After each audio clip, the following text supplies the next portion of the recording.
Hey, everybody. It's Thirsty Thursday, baby. I'm excited about Thirsty Thursday. First ever sports rendition. On Thirsty Thursdays, we're going to talk about sports in whatever fashion we want, just like anything else we do at Vibe Check.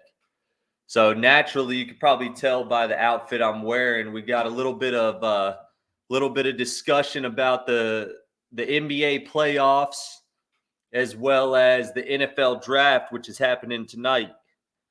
Need the Bills to do something. Need the Bills to do something. They've been sitting on their thumbs this entire offseason. I tell you. I tell you. So let's kick it off with some NBA playoff talk.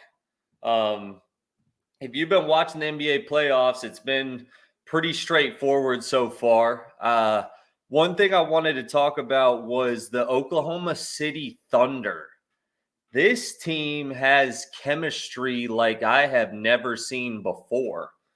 They had over 120 points last night, and every single person on the team that scored a point was under 25 years old. That's insane. That has never happened in the NBA. That's a first in the NBA, and that's absolutely insane.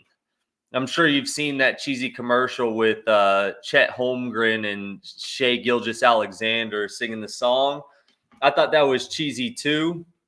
Now that I see their team chemistry, I'm like, yo, those guys know that was cheesy. They took their bread. They're laughing at that themselves.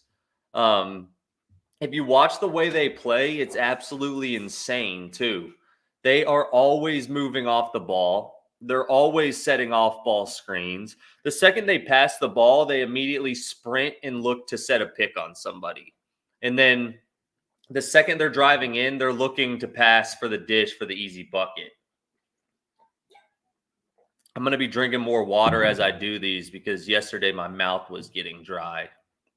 But the Thunder, man, I mean, they are a team to beat for sure. And so I look at their track record in regards to where they would go from here. Let's say they continue to do their work on the Pelicans. I think they can make it all the way to the Western Conference Championship. I think they're going to be facing the Denver Nuggets when they get there. And then that is a tough matchup for the Oklahoma City Thunder. Because you put Shea Gilgeous against Jamal, and you got an advantage there, Jamal Murray. So Shea Gilgeous has the advantage there, but then you got Chet Holmgren, all of 190 pounds, 7 foot, 190 pounds, going against Jokic. I don't see that working out too well, even with their chemistry, even with the way that they move the ball. I don't see them being able to beat the Denver Nuggets. I just don't. On the other side of the field, the Eastern Conference side, you got the Boston Celtics losing to the Heat last night. Everybody's freaking out. Everybody's saying the Celtics are in trouble. No, they're not. No, they're not. If you look at the Eastern Conference playoffs, it's absolutely ridiculous who's in this. You got the Knicks, you got the Pacers, you got the Bucks, who are solid, but Giannis is injured. So you got the Pacers playing the Bucks. Who are the Knicks playing? I forget who the Knicks are playing the 76ers because of that blown call at the end of the game this week. You got the Celtics playing the Heat. And then I don't even care who the last group is. I really don't. I can't think off the top of my head who that last group is. But anyway, if you look at it from a logical standpoint, there's no way the Celtics don't win the East. They are by far the most all-around team in the Eastern Conference. The Celtics will win the Eastern Conference. They might lose another game to the Heat. Not worried about it. The Heat don't have Jimmy Butler. There's only so much they can do, and there's only so hot they can get.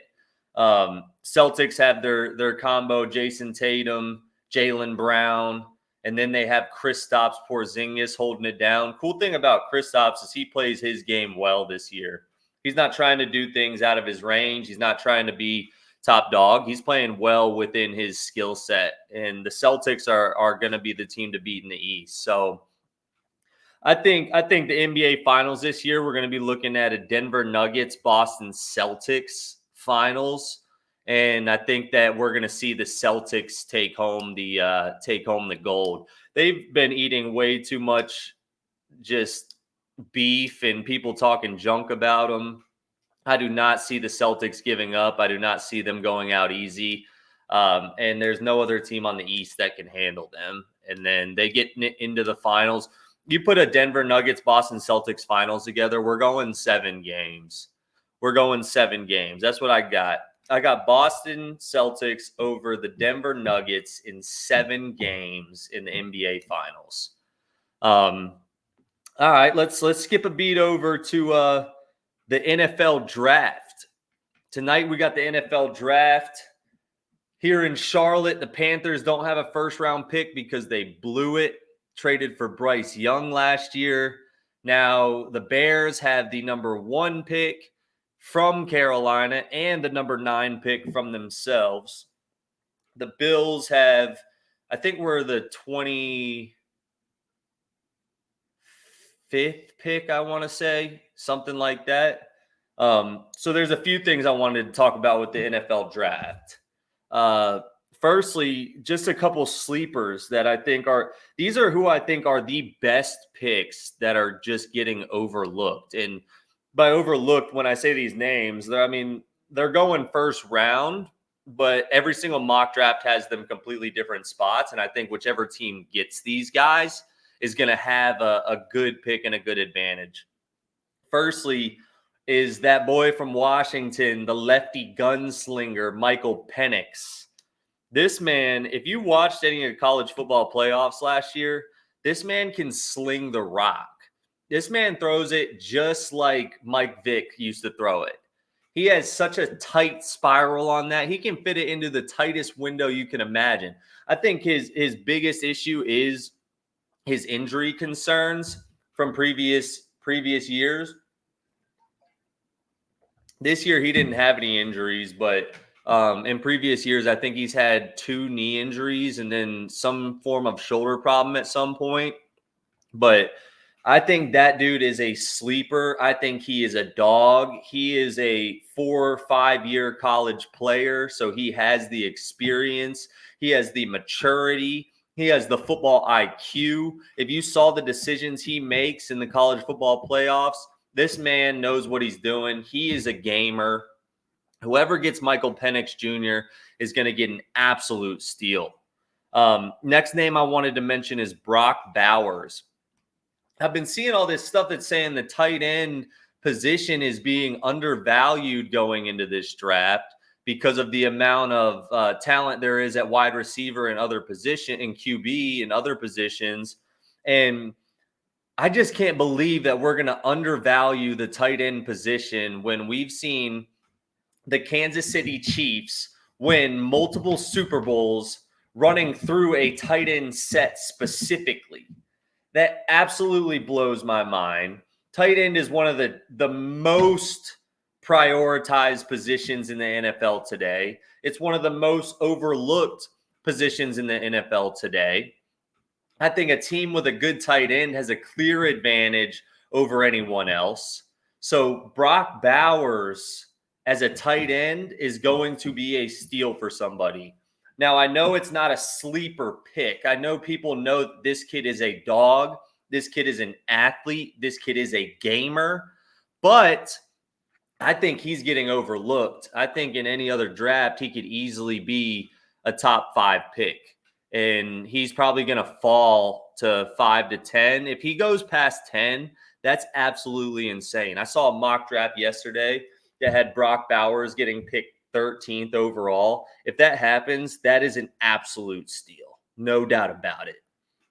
And then lastly is Tylese, or it might be Tylese. I don't know, but I think it's Tylese Fuaga. He's a offensive tackle from Oregon State.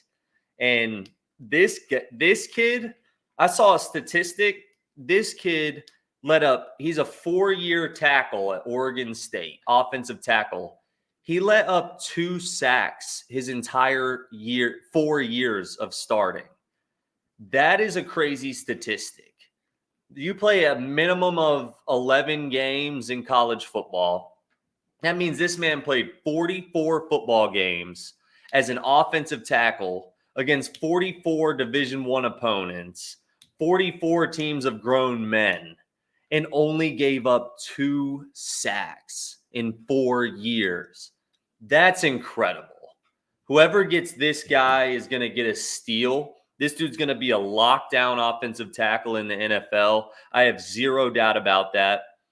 I hope the Bills could find a way to get him, but he seems to be going top 15, top 20 for sure.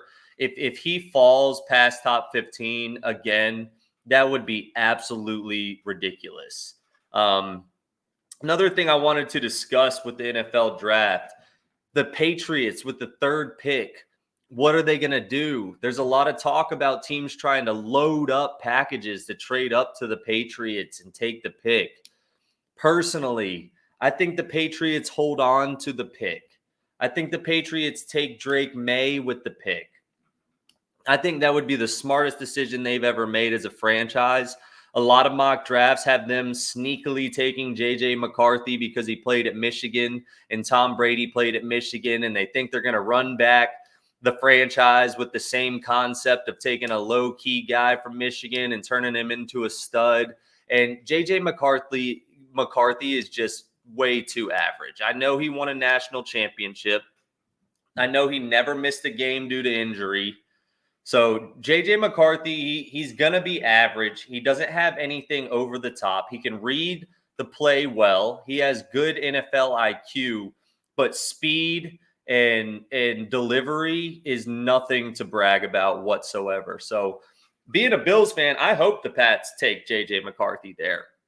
Or I hope that they are so confident in J.J. McCarthy that they trade the pick back, let someone else take Drake May, and then take JJ later, whatever they might do. But I think they're going to hold on to the pick. I think they're going to stay smart. I think they're going to take Drake May. The Bears number 9 pick overall, or number 8, whichever one. I think it's number 9. But the Bears' 2nd pick is, I think, going to be a game changer. I think they have an opportunity to trade it, knowing that they're getting Caleb Williams 1st overall. A lot of mock drafts have them taking Romeo Dunze, which is the guy from Washington, number 1 receiver. And I don't think they need a receiver, y'all. I just don't think they need a receiver. They have DJ, and they just got Keenan Allen.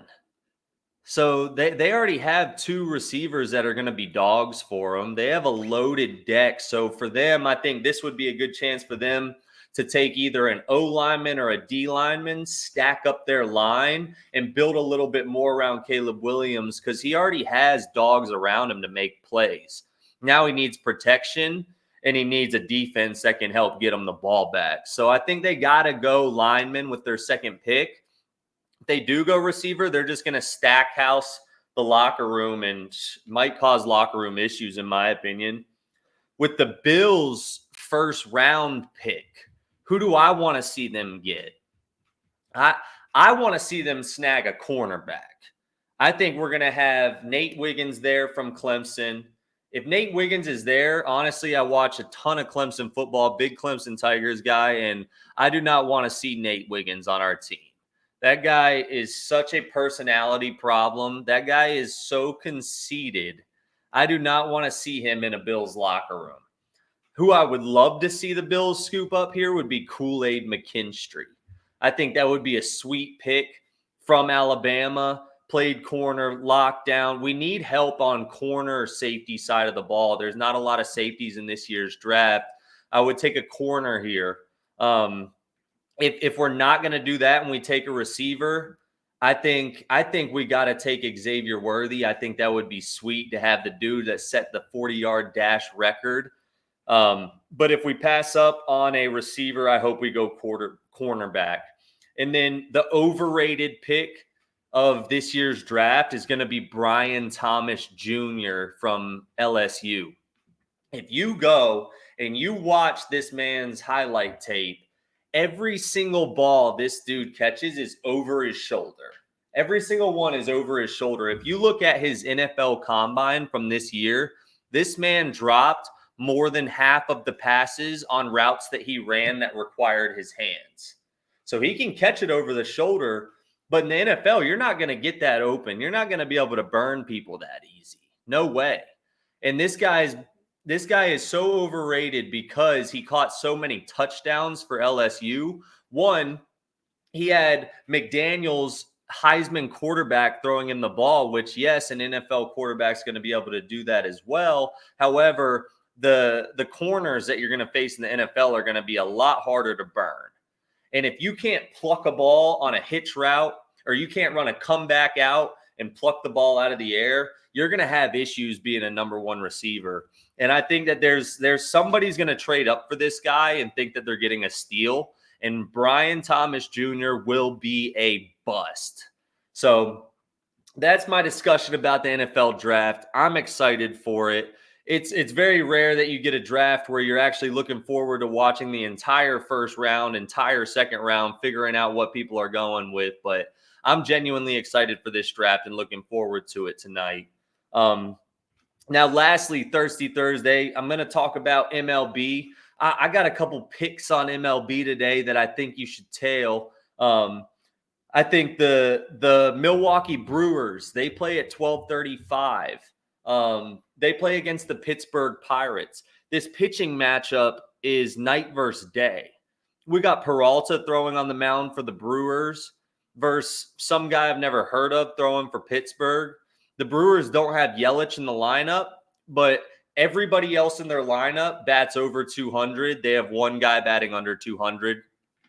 And then Pittsburgh is very hit or miss with the bats. They started the season hot and then tailed off pretty good, and now they're getting back to where they want to be. But I got the Milwaukee Brewers taking care of business there. Secondly, Toronto Blue Jays are playing the Kansas City Royals. Again, it's a complete pitching mismatch. Blue Jays have Jose Barrios tossing the ball. That dude has a nasty slider. Believe me, I've watched a lot of Blue Jays games. Big Blue Jays fan. And the Royals, again, are throwing somebody I've never heard of. The Royals are also dinged up in the bullpen. So I can see this game staying tight, maybe even being down a run in the first 5-6 innings. But I see the Blue Jays taking off with it mid to late game. So I would parlay the two. Brewers, Blue Jays parlay probably pays plus 220, something like that. So go ahead and cash out on that. But it's Thirsty Thursday. I'm in a great mood. Sun's shining. We got NFL draft tonight. We got NBA playoffs. We got baseball all afternoon. What do you have to complain about? Let's go ahead and have a great Thirsty Thursday. Vibe Check Media, Thirsty Thursday, episode 1. We out.